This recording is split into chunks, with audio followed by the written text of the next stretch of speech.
Hello दोस्तों, हम लोग भारतीय संविधान के इतिहास को समझ रहे थे, जिसमें हम लोग भारतीय परिषद अधिनियम यानी भारतीय जो कानून थे उनके अंदर यानी भारत की जो सरकार थी उनके अंदर जो बदलाव किए जा रहा था ब्रिटेन की संसद द्वारा, उसको समझ रहे थे। उसमें हम लोगों ने 1861 का जो भारत परिषद अधिनियम अधिनियम था उसको समझ लिए थे। उसके बाद आता है 1892 में भारत परिषद अधिनियम। उसके बाद जो आता है 1909 में आता है भारत परिषद अधिनियम। तो 1861 का जो भारत परिषद अधिनियम था उसमें कई प्रावधान किए गए थे, क्योंकि उसको हम लोग समझ चुके थे उसमें क्या क्या प्रावधान किए गए। उसमें जो वायसराय थे उनको विधेयक जारी करने का अधिकार दिया गया था, जो कि आज भी राष्ट्रपति के पास विधेयक जारी करने का अधिकार है, जिसके तहत वो मतलब किसी भी विषय पर बिना उनके काउंसिल की सलाह लिए, बिना उनके काउंसिल में उस बिल को पारित किए वह उस विधेयक को जारी कर सकते थे। और वह विधेयक 6 महीने तक वैलिड रहता था। अगर 6 महीने में उसको बिल नहीं बनाया गया तो वह मतलब रद्द हो जाता था। और यदि कोई भी बिल पास हुआ है तो जो ये वायसराय हैं इनकी परिषद द्वारा और इनकी जो काउंसिल है उसके द्वारा पास कर लिया गया है, और ये जो सेंट्रल लेजिस्लेटिव जो है उस वहाँ पे पारित हो गया है। पर उसको यदि ब्रिटेन में जो सचिव बैठे हुए हैं उनको यह पसंद नहीं आ रहा है, यानी ब्रिटेन में जो भारत के सचिव बैठे हुए हैं जिनकी सहायता के लिए 15 सदस्य जो बने हुए हैं, जो ब्रिटेन संसद में प्रतिनिधित्व कर रहे हैं भारत का, यदि उनको यह चीज़ अच्छा नहीं लगती है तो वो उस चीज़ को रद्द कर सकता था। यानी जो भारत का सचिव था ब्रिटेन में, वो ब्रिटेन भारत में पास हुए किसी भी विधेयक को, यहाँ जो आंतरिक मामले को देखने के लिए यहाँ पर जो विधेयक बना जा रहा था उसको रद्द कर सकता था। और इस उसमें क्या किया गया था, जो 1861 में आया था भारत परिषद अधिनियम, उसमें विकेंद्रीकरण अपनाया गया था। यानी जो शक्ति थी वो किसी केवल सेंटर के पास ही ना हो, जो छोटे छोटे प्रोविंशियल मतलब प्रोविंशियल जो उनके क्षेत्र थे उनमें वो शक्ति डिस्ट्रीब्यूट कर दिया जाए। प्रोविंशियल जो स्टेट जहाँ थोड़े थोड़े जगहों पर उन लोगों ने जहाँ जहाँ बम्बई, मद्रास और जो भी और थे, कोलकाता वाला भी रीजन था, इन सब में उन सबको छोटे निकायों के तौर पर, और जो उत्तर पश्चिम सीमांत प्रांत था वहाँ पर, पंजाब वाला क्षेत्र वहाँ पर, इन सब जगहों पर उनको क्या हो गया, उनको खुद के लिए मतलब खुद के लिए वो लोग नियम कानून बना सकते थे, ऐसा अधिकार दिया गया था 1861 के इंडियन काउंसिल एक्ट में। उसके बाद क्या आता है, इंडियन काउंसिल एक्ट 1892 आता है। देखिए इंग्लिश में समझते हैं, इसमें थोड़ा लैंग्वेज बैरियर जो है वो थोड़ा कम होगा, क्योंकि हिंदी वाला जो ट्रांसलेट किए हैं वो थोड़ा अजीब लैंग्वेज में ट्रांसलेट किए। देखिए सेंट्रल लेजिस्लेचर का जो गठन था वो कैसे कैसे हुआ था इसको समझ लेते। तो इसमें एक था एग्जीक्यूटिव जो थे, ये क्या करते थे कि जो भी बिल या विधेयक पास हो जाता था उसको एग्जीक्यूट करने का काम यानी लागू करने का कार्य करते थे, कार्यपालिका के तौर पे ये कार्य करते थे। इसमें कौन कौन आता था, तो इसमें 22 राय आते थे, और कौन आता था, और 6 अन्य सदस्य आते थे। यही जो 6 सदस्य हैं इसमें पहले 4 सदस्य होते थे जब ये 22 राय का पद नहीं था, जब था भारत के गवर्नर जनरल का पद। उनकी सहायता के लिए 4 सदस्य होते थे, और ये जो 4 सदस्य होते थे इनको कोई मंत्रालय नहीं था। इनमें से 2 को सहमति किसी बिल पे होना चाहिए, और प्लस एक जो भारत के गवर्नर जनरल थे तो वह चीज पास हो जाती थी, कोई भी विधेयक जिस पे ये लोग सहमत हो जाते थे। तो ये जो 4 था इसको 1861 में 5 किया गया, और 1874 में क्या कर दिया गया, उसको 6 कर दिया गया। और इन 6 को कौन कौन से मंत्रालय दिए गए, देखिए ये जो 5 हैं इनका गठन तो किया गया 1861 में, लेकिन जो ये पब्लिक वर्क मिनिस्ट्री यानी पीडब्ल्यूडी जो आज भी है उसका गठन कब किया गया था, तो इसका गठन किया गया था 1874 में। और इन सब का जो गठन है, बाकी 5 मंत्रालय है इनका 1861 के भारत परिषद अधिनियम के तहत। और इसमें कौन कौन से मंत्रालय इनको मिले थे, तो होम मिनिस्ट्री, और मिलिट्री के लिए, और लॉ के लिए, और रेवेन्यू के लिए, और फाइनेंस के लिए, और पब्लिक वर्क्स के लिए, ये सब मंत्रालय थे। ये लोग 6 मंत्री के तौर पे कार्य करते थे। और इनसे यदि कोई गलती होती है या फिर ये कोई काम गलत करते हैं तो इसके लिए क्वेश्चन पूछने का अधिकार तो इसके पहले नहीं था, यानी 1861 वाले अधिनियम में नहीं था। लेकिन 1892 में आया भारत काउंसिल एक्ट, इसमें क्या किया, इंडियन काउंसिल एक्ट या फिर भारत परिषद अधिनियम, इसमें क्या किया गया, इसमें जो ये 6 लोग हैं यानी जो ये 6 मिनिस्टर हैं जो कि भारत के सभी मुख्य मुख्य चीज़ों को देख रहे हैं, इनसे क्वेश्चन करने का अधिकार दे दिया गया। किसको दिया गया यह अधिकार, तो यह अधिकार दिया गया जो भारत में ये लोग थे, जो एडिशनल मेंबर जो थे, या फिर जो कि एक तरह से कार्य कर रहे थे, लेजिस्लेचर जो काउंसिल की तरह कार्य कर रहे थे, यानी विधान परिषद के तौर पे कार्य कर रहे थे। ये क्या है, विधान मंडल है, और ये विधान परिषद के तौर पे जो कार्य कर रहे थे इनको ये अधिकार हो गया कि वो इनसे क्वेश्चन पूछ सके।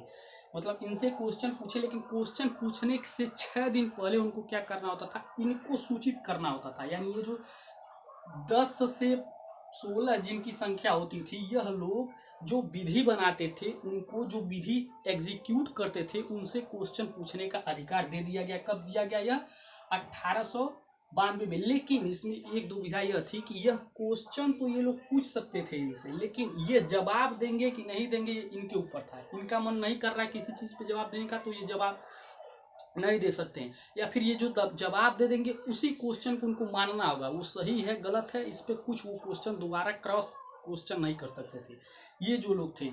किसके तौर पे? जो वाइस राय के सहयोग के लिए जो 6 मंत्री बनाए गए थे उन मंत्रियों से। उसके बाद क्या हुआ, जो एडिशनल मेंबर थे, इनमें पहले कितना संख्या था, तो इनमें जो पहले थे वो मतलब 6 लोग थे। 6 के बाद अब इनका संख्या बढ़ा करके कितना कर दिया गया, 10 से 16 के बीच में होना चाहिए। इसके पहले कितना था, जब ये मतलब 1853 तक कितने थे, तो 1853 तक ये थे 6 सदस्य। उसके बाद 1861 में क्या किया गया, 1861 में ये इन 6 को बढ़ा करके 6 से 12 के बीच में कर दिया गया कि 6 से 12 के बीच में होंगे, और इसमें मनोनीत भी कर सकते हैं। यानी जो वाइस राय हैं इनको मनोनीत करने का भी अधिकार 1861 में दिया गया था।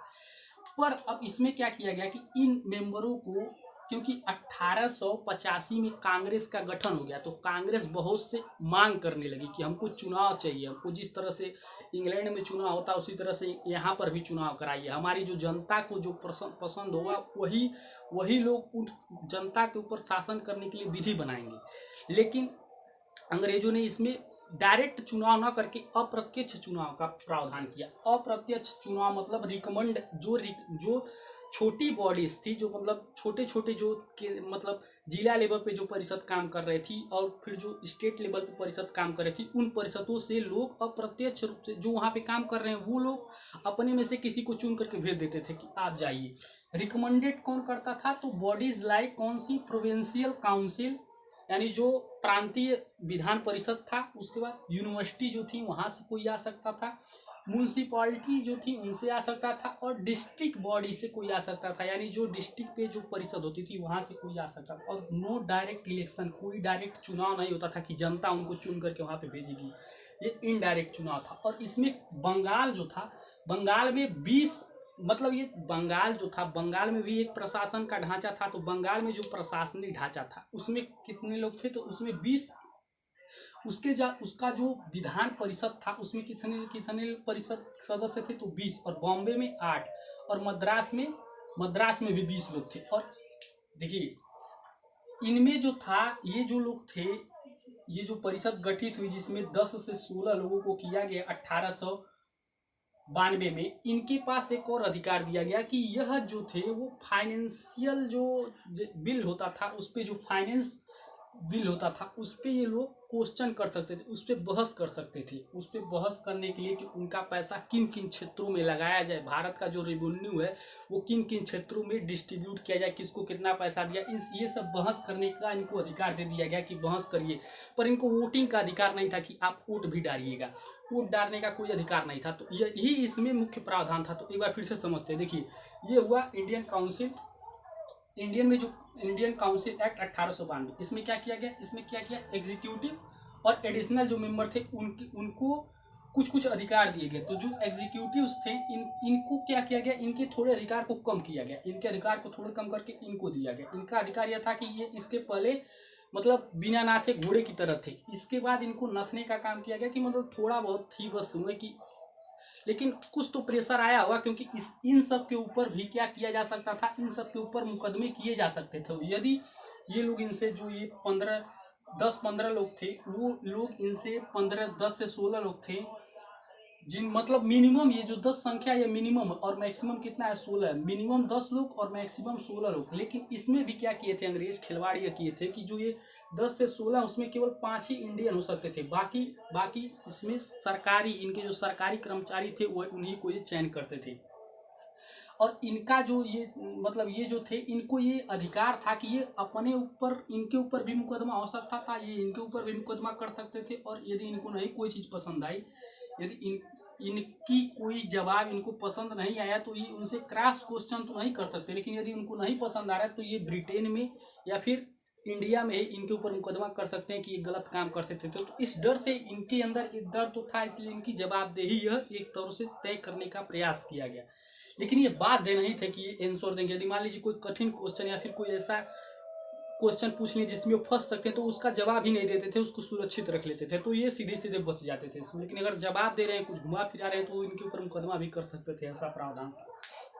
तो यही किया गया था। इसमें जो सेंट्रल लेजिस्लेटिव था, केंद्रीय विधान परिषद था, इसके ढांचा में यही बदलाव किया गया था। बाकी जो प्रांतीय ढांचा था, यानी जो प्रोविंशियल जो लेजिस्लेचर था, उसमें तो पहले से ही मतलब 1861 में ही जो डिस्ट्रीब्यूशन कर दिया गया था, उनके अधिकारों को 1861 में दे दिया गया था कि वो अपने लिए खुद के लिए विधि बनाएं, खुद को प्रशासित करें, मतलब खुद के लेवल पर वो प्रशासन का कार्य देखें। क्योंकि प्रशासन को सुदृढ़ करना और भारतीयों को इन ज़्यादा से ज़्यादा इन्वॉल्व करना, अब यही इनकी मतलब इच्छा थी कि किसी भी तरह से जो भारत के इतने बड़े भूभाग पर वो अधिकार किए हैं। क्योंकि अब इनका फैक्ट्री वाला काम खत्म हो रहा था, अब ये रेवेन्यू से, यानी ये लोग टैक्स लगा करके, टैक्स तभी लगाएगा जब कोई सरकार होगी, तो ये सरकार चला करके लोगों से टैक्स लेकर के यहाँ की जो मतलब यहाँ का जो रेवेन्यू था उसको इंग्लैंड में भेजते थे। यही इनका काम बचा था। इसके बाद हम लोग समझेंगे 1909 का इंडियन काउंसिल एक्ट, जो 1909 में आया था। धन्यवाद।